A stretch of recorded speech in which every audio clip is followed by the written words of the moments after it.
Carta número 27. Mi querido Orugario, pareces estar consiguiendo muy poco por ahora. La utilidad de su amor para distraer sus pensamientos del enemigo es por supuesto obvia, pero revelas el pobre uso que estás haciendo de él cuando dices que la cuestión de la distracción y del pensamiento errante se han convertido ahora en uno de los temas principales de sus oraciones. Eso significa que has fracasado en gran medida. Cuando esta o cualquier otra distracción cruce su mente, deberías animarle a apartarla por pura fuerza de voluntad y a tratar de proseguir su oración normal como si no hubiese pasado nada. Una vez que acepta la distracción como su problema actual y expone eso ante el enemigo y lo hace el tema principal de sus oraciones y de sus esfuerzos, entonces, lejos de hacer bien, has hecho daño.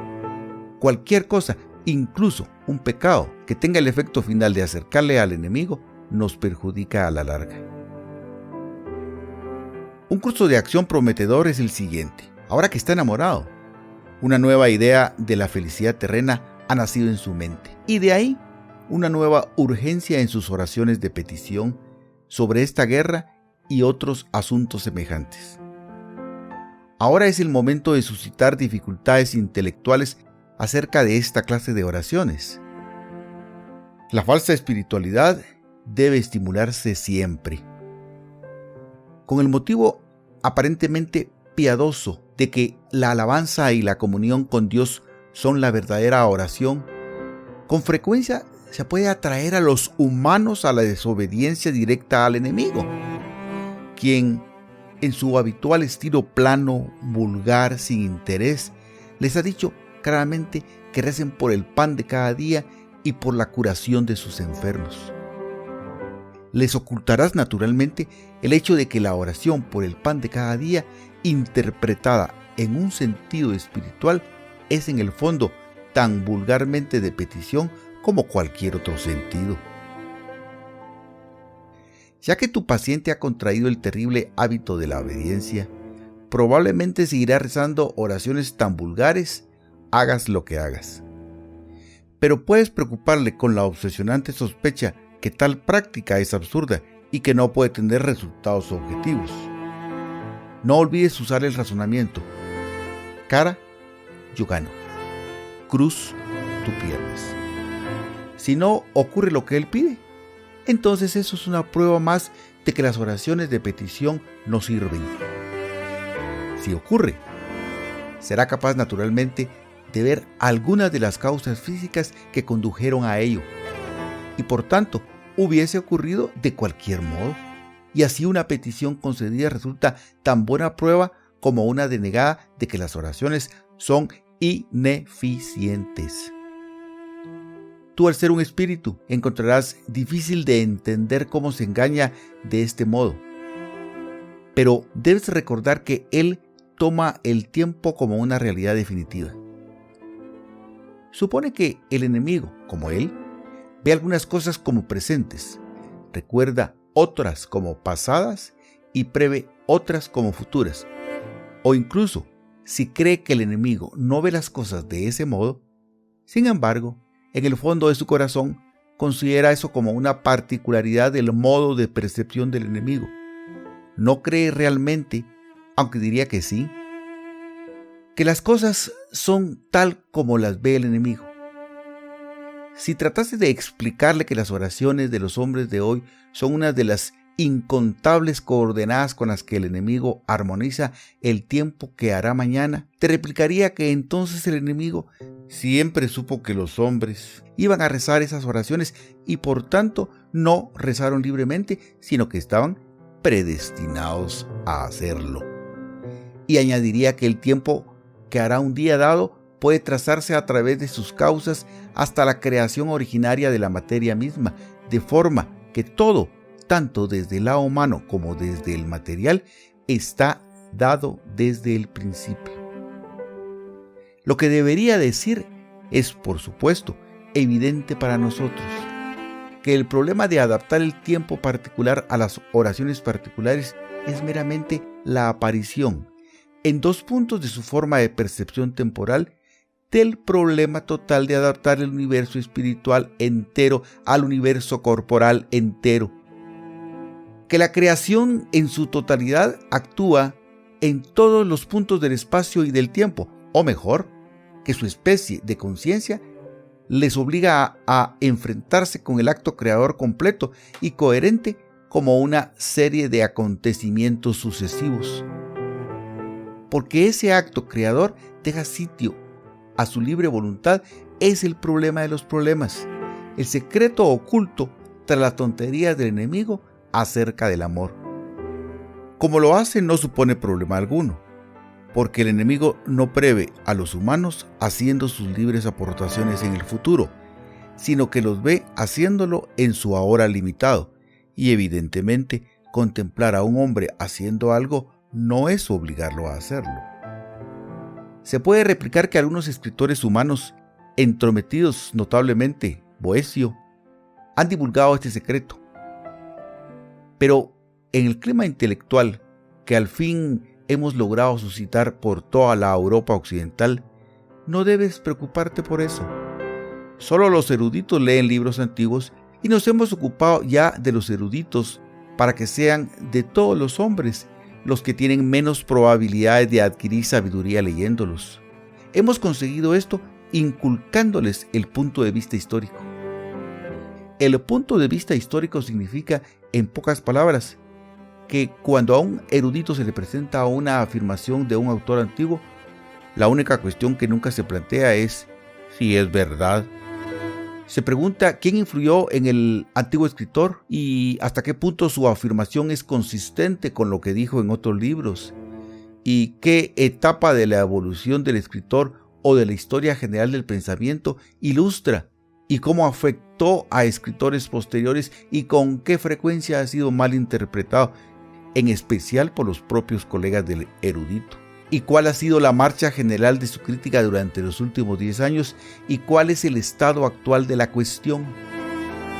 Considerar al escritor antiguo como una posible fuente de conocimiento, presumir que lo que dijo podría tal vez modificar los pensamientos o el comportamiento de uno, sería rechazado como algo indeciblemente ingenuo.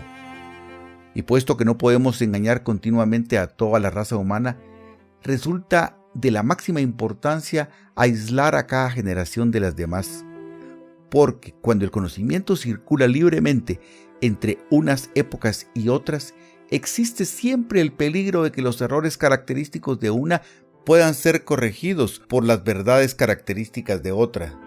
Pero gracias a nuestro Padre y al punto de vista histórico, los grandes sabios están ahora tan poco nutridos por el pasado como el más ignorante mecánico que mantiene que la historia es un absurdo. Tu cariñoso tío, Scrutopo. La carta 27 se refiere a las tentaciones en torno a la oración de petición.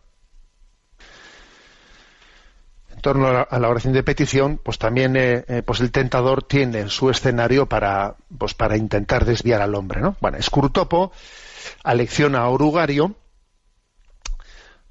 diciéndole: oye, no seas ingenuo, porque Orugario piensa que la tentación hacia su cliente va por buen camino porque está consiguiendo que se distraiga mucho en la oración. Y le dice: cuidadito, no te equivoques.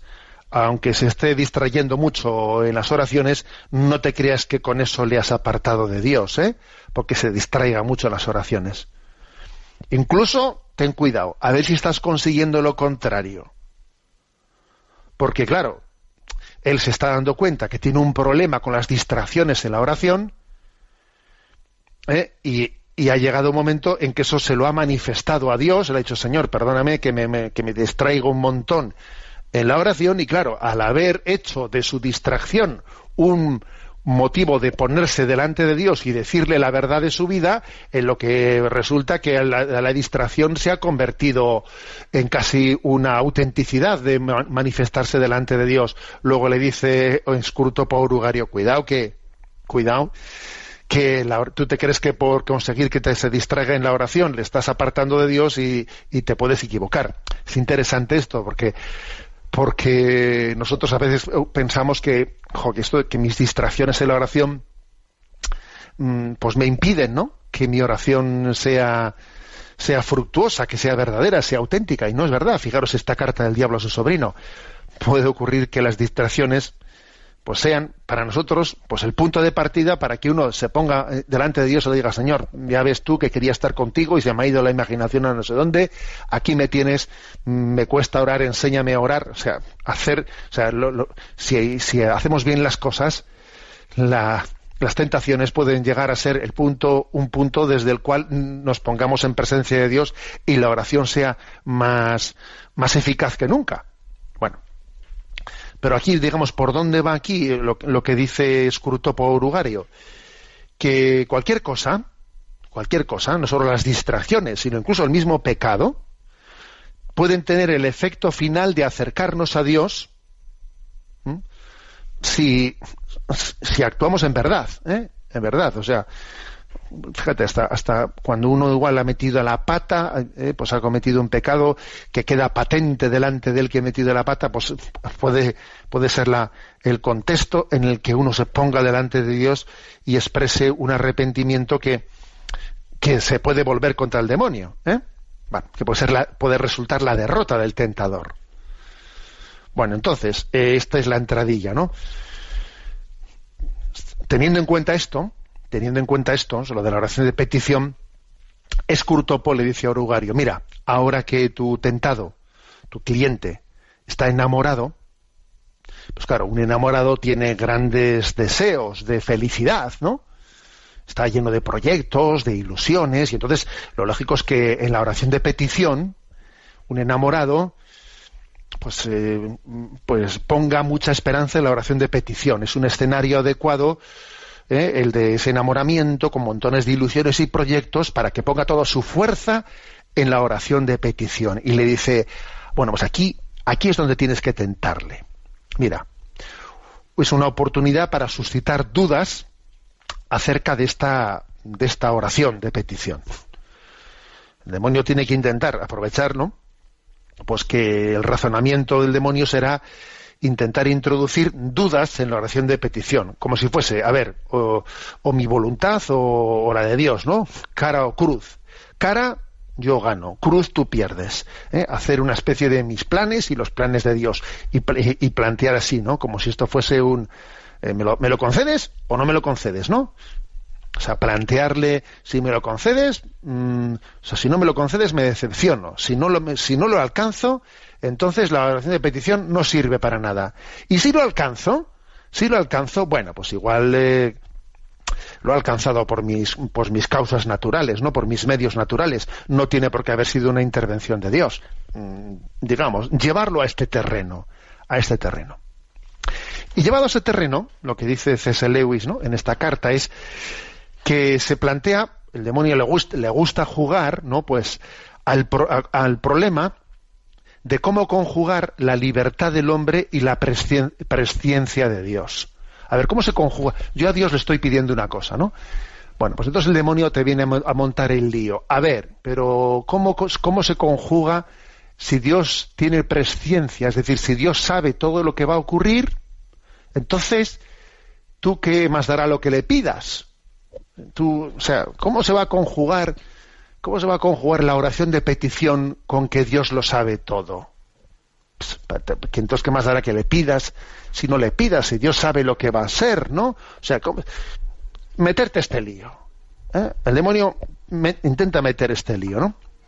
Es especialista en liar las cabezas, en esta materia especialmente. Claro, la explicación teológica entiende que la oración del hombre de hoy son las coordenadas con las que Dios armoniza lo que ocurrirá mañana. La oración tuya que hagas hoy serán las coordenadas con la que Dios, las coordenadas con las que Dios armoniza lo que ocurrirá mañana, porque Dios está fuera del tiempo y para Dios el mañana es hoy. Entonces el demonio liará la manta sugiriendo que si Dios sabía que los hombres iban a rezar, entonces no rezaron libremente, sino que estaban predestinados a rezar.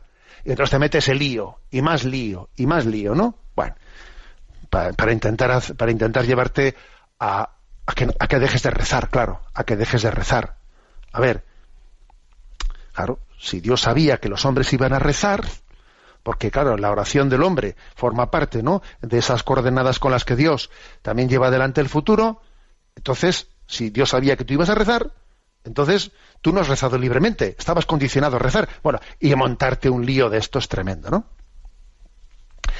Pero sin embargo, lo cierto, lo que sabemos, es que Dios nos ha creado libres y por amor, lo ha hecho por amor, algo que es incomprensible para el demonio, claro. Y que esa creación de Dios incluye pues un margen de libertad en el corazón del hombre. A ver, eso lo sabemos por la revelación. Y esto, que es verdad que Dios tiene una presciencia, pero la presciencia de Dios, el hecho de que Dios conozca el futuro, no condiciona al hombre. La presciencia,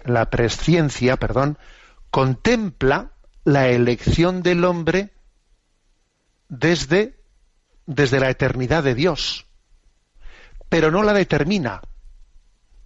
O sea, Dios contempla desde la eternidad lo que es cómo el hombre va a ejercer su libertad, lo contempla, pero no lo determina, ¿no? Contemplar a un hombre haciendo algo no es obligarle a hacerlo. O sea, la presciencia es como, o sea, es por poner un ejemplo, ¿no? Lo explica C.S. Lewis en esta carta. Es como si tú estuvieses fuera, o sea, como Dios está fuera del tiempo, y al estar fuera del tiempo, el mañana para él es hoy. Entonces lo que tú vayas a hacer mañana, como es hoy, Dios lo ve hoy, porque Dios no espera al mañana, porque Dios está fuera del tiempo, está en la eternidad. Pero Dios está contemplándolo, o sea, no está haciéndote hacerlo, está contemplando cómo lo haces tú, ¿eh? O sea, contemplar a un hombre hacer algo no es obligarle a hacerlo. O sea, esta es la explicación católica, ¿eh? La explicación que la teología católica ha dado a este problema de cómo conjugar la libertad del hombre y la presciencia de Dios. Y ha habido autores, como Boecio especialmente, pues que a este complicado problema le dieron una respuesta bien fundada filosóficamente, bien fundada teológicamente. Boecio especialmente pues fue la clave, ¿no?, en la historia del pensamiento. Entonces, dice esta carta, ¿no?, del diablo a su sobrino, pues mira, aquí lo que hay que intentar es que este problema parezca irresoluble de cómo compaginar la presciencia divina y la libertad humana. Entonces, para que la gente se arme un lío en la cabeza y diga, ¿para qué rezar? Si es que no tiene sentido rezar, si Dios lo sabe todo, entonces ¿para qué vas a rezar? Y tú procura, le dice Scrutopo a Urugario, tú procura que la gente desconozca la historia de la filosofía y de la teología y de la Iglesia, y que no conozcan a Boecio, y que no se enteren de que ese supuesto problema irresoluble no es verdad que sea irresoluble, que hubo teólogos y hubo filósofos que lo explicaron suficientemente bien, pero el diablo dice, a ver, que no es muy importante que consigamos que la gente no conozca la tradición filosófica, teológica y del magisterio, para que se piensen que todo esto son problemas irresolubles, ¿no? Hay que intentar presentarlo como una contradicción irresoluble para que lleve a oscurecer el entendimiento y lleve a la desconfianza. Para ello, dice, hay que intentar aislar cada generación de las demás, intentando impedir que los pensadores del pasado puedan iluminar el presente. Por ejemplo, que nadie se entere de cómo Boecio solucionó y abordó este tema, ¿eh? Hay que intentar que cada generación quede aislada y no se entere de la anterior, ¿no? Y entonces esto se hace, ¿cómo se hace? Sembrando el desprecio hacia la tradición. Que nos riamos de la tradición, que nos pensemos que únicamente los pensadores de hoy son los que tienen sentido, ¿no? Sembramos el desprecio hacia la tradición, de manera que resulte ridículo e ingenuo suponer que los que nos precedieron pudiesen saber más que nosotros. Sembrando en nosotros esa absurda suposición de que los inteligentes somos los de ahora, los de antes eran tontos, ¿no? O también, dice, ¿no?, en la carta, o también bueno, pues acercándose al estudio de los clásicos, pues, pero únicamente desde una perspectiva periférica estética, sin entrar en lo sustancial. Por ejemplo, dice, nunca plantear si el autor clásico, pues que lo que dijo en determinado siglo era verdad o no era verdad, sino, bueno, qué influencias tuvo, en qué etapa de la evolución del pensamiento se integra, pero sin plantear la cuestión de si lo que dijo Boecio en tal siglo, eso resuelve el problema. O sea, no planteando las cosas así, sino cogiendo el rábano por las hojas. Bueno, ¿a qué corriente de pensamiento pertenece? No sé qué o no sé cuántos, ¿no? Y así, mientras tanto, tú lo que llevas es a generar, ¿no?, pues un problema en la mente de tu cliente, le dice Scrutopo a Urugario. Tú consigues que él se arme un lío con que la oración de petición qué sentido tiene, y piensa que este es un problema irresoluble, y tú le has aislado para que no conozca la tradición de la Iglesia y no sepa que Dios verdaderamente nos hizo libres y que la presciencia de Dios no condiciona tu libertad, y que tu oración de petición forma parte de esa providencia en la que Dios lleva adelante los designios, ¿no?